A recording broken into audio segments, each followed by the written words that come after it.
Welcome to This Explainer. Look, if you're a procurement pro or honestly just someone fascinated by the crazy world of global polymer supply chains, you already know that timing is literally everything. Today, we're tearing right into the late August 2026 polypropylene market report.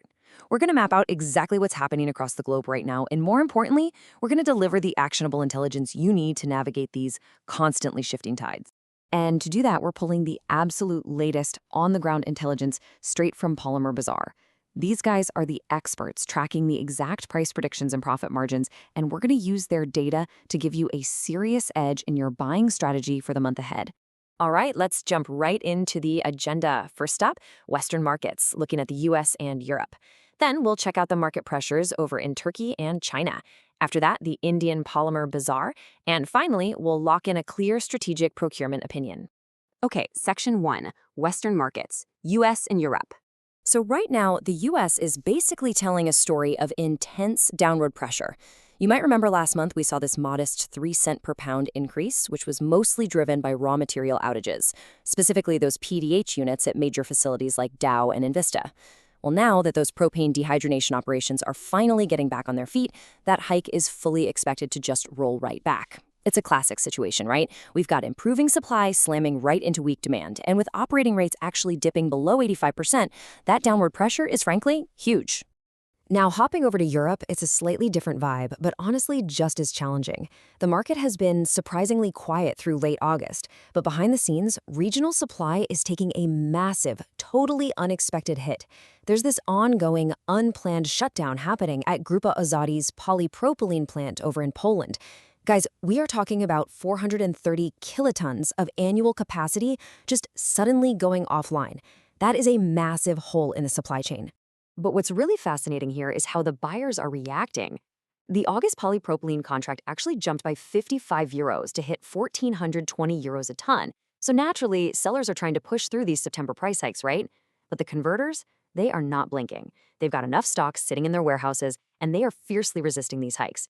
They're specifically pushing back hard on standard woven grades like raffia, saying absolutely no way to anything exceeding 1,150 euros per metric ton. It's a total standoff right now. Moving on to Section 2, market pressures in Turkey and China. Looking across Eurasia and Asia, we're seeing this absolutely fascinating contradiction. Over in Turkey, upstream energy costs, like Brent crude, are actually dropping. Usually you'd expect that to drag polymer prices right down with it, right? But because regional supply is incredibly tight, Turkish sellers are digging their heels in, defending their margins, and flat out refusing discounts. So prices are staying firm, even though oil is cheaper. But then flip over to China, and it is the exact opposite. Oil prices there are climbing thanks to persistent geopolitical tensions. But demand recovery is so incredibly weak that buyers are completely sitting on the sidelines. The result? Chinese prices are totally range-bound. It just goes to show how local regional dynamics can completely hijack global crude oil trends. All right, let's hit Section 3, the Indian Polymer Bazaar. So how are local Indian processors actually handling all these crazy global currents? Well, let's anchor on this one massive number, $1,280 per metric ton. That right there is the absolute latest reported overseas import offer for packaging-grade PPTQ film.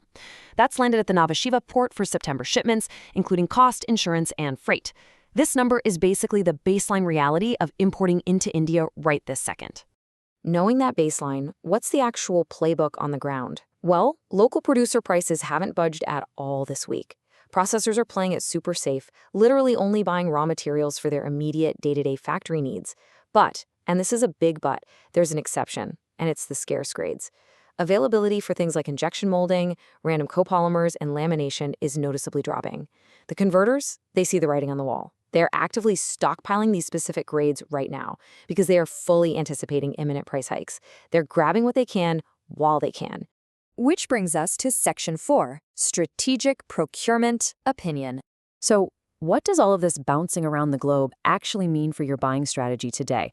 Let's logically stack this up. Step 1, that scarcity of specific grades we just talked about, that gives local producers the perfect leverage to start jacking up their ex-works or factory gate prices.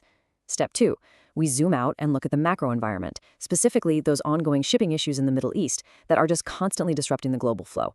You combine that local scarcity with this broader global friction, and you arrive at Step 3, a very, very high probability that broader prices are about to go up. And that brings us to the ultimate takeaway of this explainer.